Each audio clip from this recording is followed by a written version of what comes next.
Dear Nightlight team, I'd like to share with you our vision for the future. Our vision at Nightlight is to be the nation's leader in embryo adoption, to be at least the third largest agency with respect to placements from inter-country adoption, that every office would have a niche in foster care, and to be the go-to agency nationally for referrals from crisis pregnancy centers for domestic adoption. Let me address domestic adoption first. We know that in some regard, the facilitators and big spenders are monopolizing or dominating the field of domestic adoption. But our strategy is to be the boots on the ground where we're personally visiting the hospitals and pregnancy centers so that we can let them have a referral source that they can trust. Last year, we saw a sharp increase in the number of referrals we got from crisis pregnancy centers. That means our strategy is working. We want pregnancy centers to know that birth mothers deserve a Nightlight pregnancy counselor. Now about foster care. Our battle cry is to get more kids adopted. Our board of directors was reluctant at first to venture into foster care. But at one of our meetings, a board member said, "That's where the kids are," which is true. So we don't ever expect to be the largest foster family agency in all of the counties where we operate, but we do know that we might be the right agency for the people already calling us.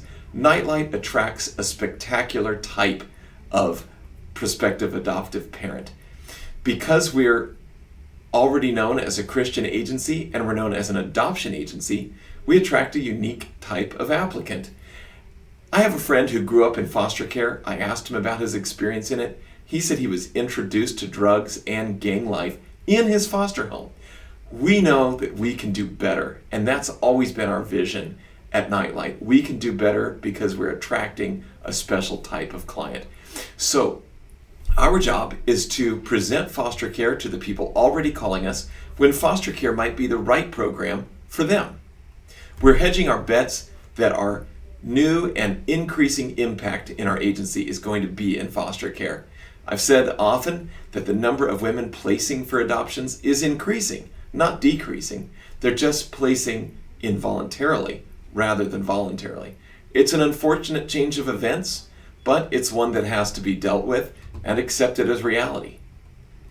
Now, regarding embryo adoption, our share of embryo adoptions is close to half of the nation's embryo adoption cases.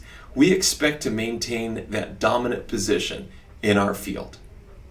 Regarding international adoption, most agencies are leaving this field, and the ones left standing are increasingly needing to take on obscure cases or relative adoptions. Often people have nowhere to turn, and if Nightlight didn't take their case, no one would. This is what we call a culture of yes. Our drive to help families who have no other place to turn and other types of yes like that have led us to open the Post-Adoption Connection Center and the Renewed Hope program for adoption from dissolution. Nightlight is fortunate and blessed to have a solid reputation among other agencies who have approached us about mergers and acquisitions. They have confidence in our strength and our integrity and competency among our staff and leadership.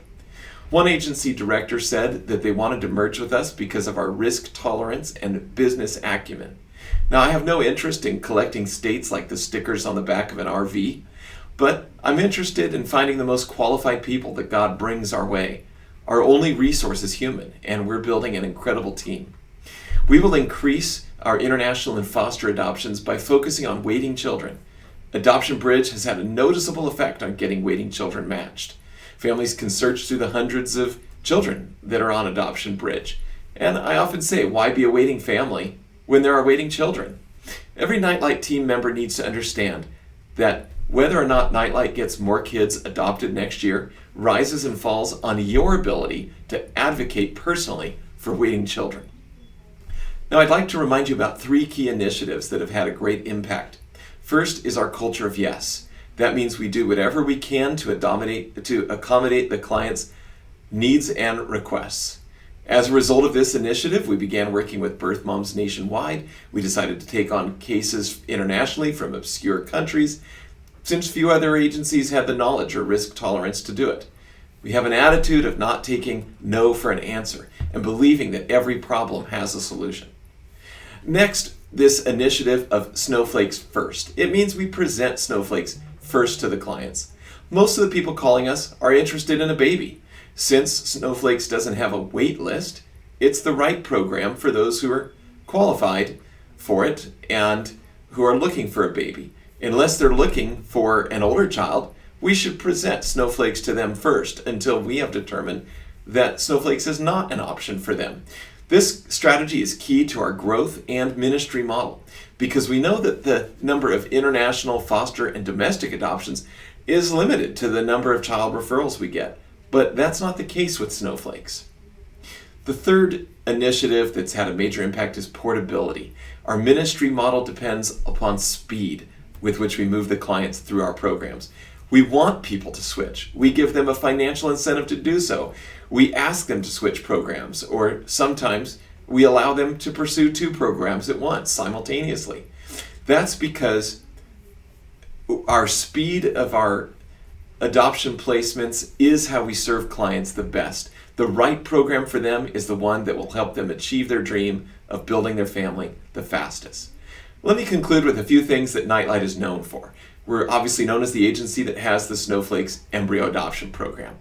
Opened it in 1997 and pioneered the idea of embryo adoption. We've had over 1,000 babies born through the program, and we've had a noticeable impact on increasing the donation level of embryos nationwide. Why? Because people are confident in the 3 aspects of social services that we've added to embryo adoption. We added the idea of matching by our staff rather than self-matching, the home study, and the openness afterward.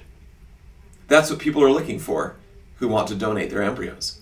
We're also known as a pro-life agency, distinctly. For instance, we're the agency that sued the federal government over embryonic stem cell research. Now, we know we choose our enemies, but we were able to still secure over $8 million in federal funding for the Embryo Adoption Awareness Center over a 20-year period. And our Snowflakes families and some of our staff received 3 invitations to the White House to celebrate this program. Nightlight is known for having a distinct religious conviction. Several agencies nationwide were founded with a religious mandate, but Nightlight has Christian in our name, but not name only. At least 4 of the directors of our agencies have been ordained pastors: me, Frank, Ron, and Mike Nomura. It's not surprising that our agency has this religious flavor, since most people who are committed to humanitarian work, including adoption, are motivated by a sincere religious conviction. We're here for a purpose, and every person matters.